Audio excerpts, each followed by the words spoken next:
Como les mencionábamos, amigos, ya nos acompaña en nuestro set de entrevistas la doctora Mariana Vergara, quien es docente e investigadora de la Universidad Técnica del Norte. Doctora, bienvenida, gracias y buenos días. Muy buenos días. A usted muchísimas gracias.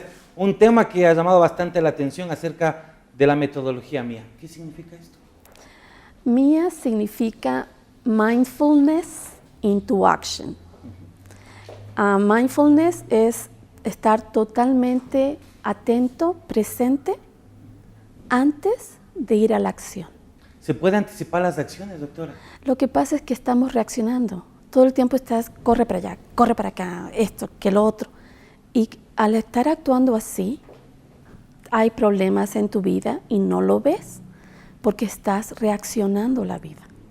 ¿Qué hacer frente a eso? Es decir, la sociedad está así, es una sociedad hiperconectada, es una sociedad en donde las relaciones laborales nos obligan a tener reacciones inmediatas frente a los acontecimientos. ¿Se puede tomar una pausa? El problema es que si no tomas la pausa, vas a estar... le ha pasado que dicen, ¿por qué a mí? ¿Por qué a mí siempre me pasa esto a mí? Es porque estás teniendo una conducta que está produciendo un resultado y esta conducta no la observas. Porque en neurociencias se ha demostrado que del 95 al 98% de lo que haces no lo ves. Es netamente percepciones.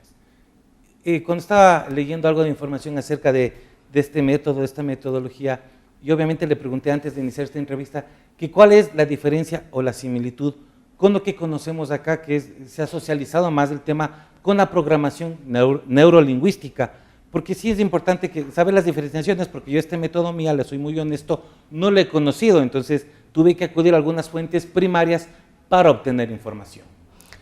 Básicamente la programación neurolingüística es cuando tú observas lo que tú dices para programar tu cerebro con respecto de patrones que tú puedas tener.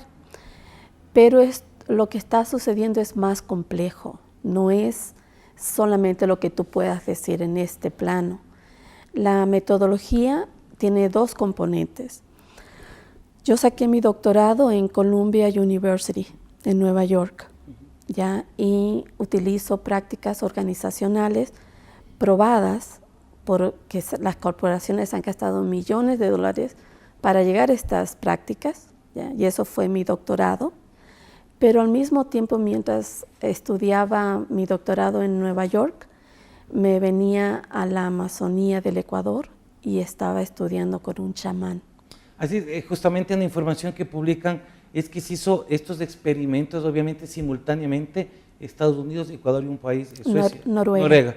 Y obviamente, si lo que se trataba de ahí es generar cambios conductuales en los hábitos, o sea, entonces, ¿cómo rescatar desde una tradicionalidad, obviamente situándonos en el sector del Oriente, cómo eso va a influir en el desarrollo de las organizaciones?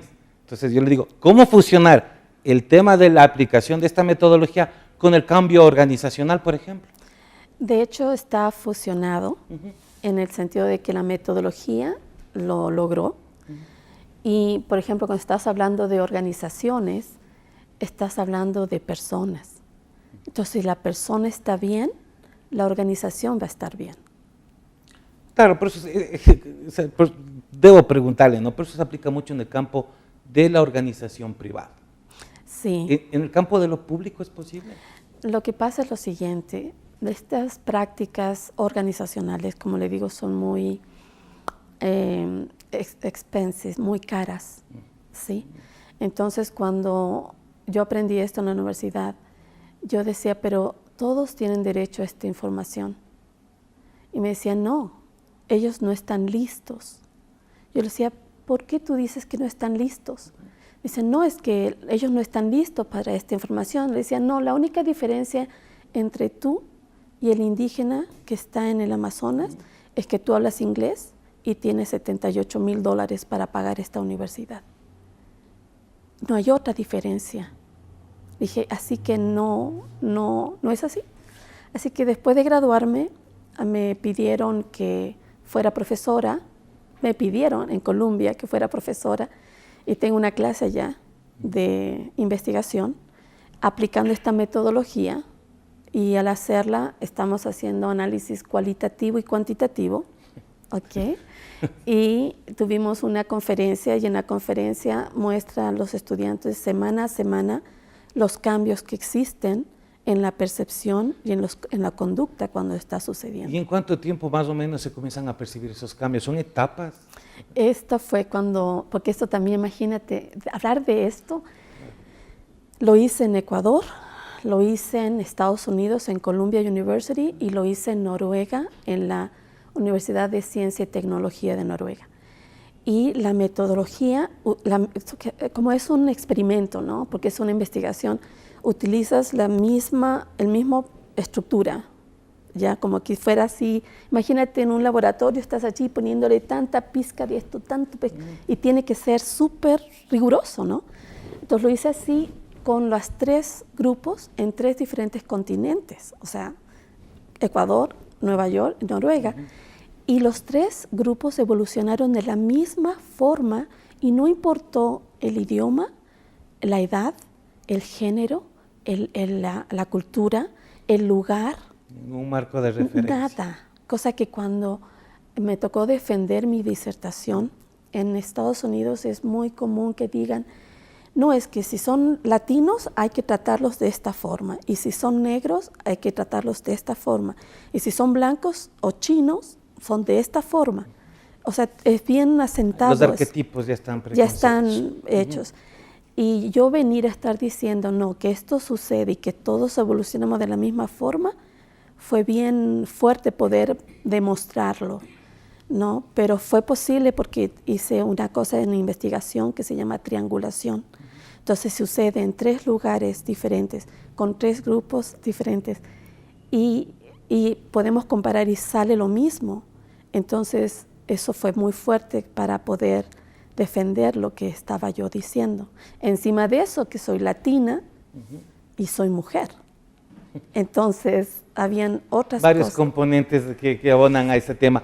Ustedes también han implementado este estudio en una empresa en la ciudad de Quito, obviamente, para ver y medir y cuantificar esos cambios. ¿Qué nos puede comentar esa experiencia y cómo esa también se la puede trasladar ya acá, más a nivel territorial de la Universidad Técnica del Norte, por favor? Básicamente, en agosto empecé a trabajar con la empresa eléctrica Quito, porque como algo que ellos mismos comentaban era que ellos son ingenieros, y como ingenieros ellos están acostumbrados a tomar decisiones basadas en los números, ¿de acuerdo? Pero la situación actual del país vive una incertidumbre tal que ya no pueden tomar decisiones como antes.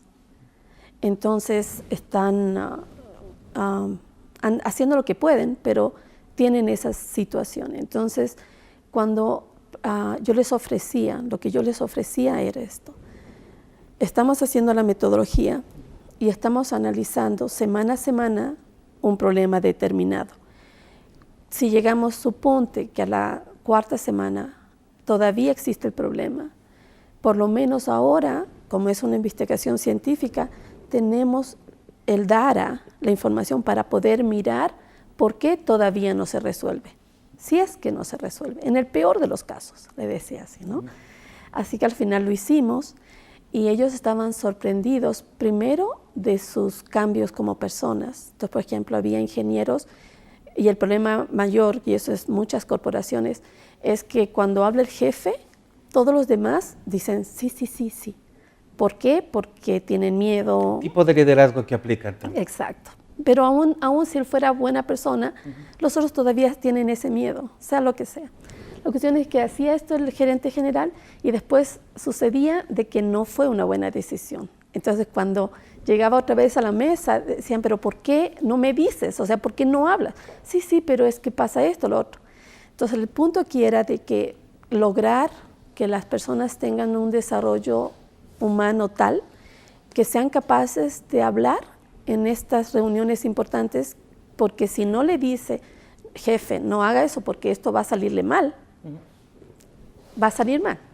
La cuestión fue que fue posible ver el cambio porque cuando se empieza la metodología se les toma exámenes para identificar su estilo de liderazgo, su vulnerabilidad al estrés, y todos ellos estaban muy estresados porque todos son exitosos y todo, pero estuvieron más tranquilos, podían pausar y al poder pausar podían tener mejores decisiones e incluso algo que les sorprendió mucho era de que comentaban que habían problemas que tenían 30 años que ellos habían tratado de resolver y haciendo la metodología simplemente estos problemas se fueron disolviendo mientras los iban arreglando. Muy bien, doctora, le agradezco su tiempo y su gentileza y la invitación para seguir tratando este tema que obviamente, sin duda alguna, habrá llamado la atención a muchos de nuestros televidentes. Le quiero agradecer, muchísimas gracias y buenos días.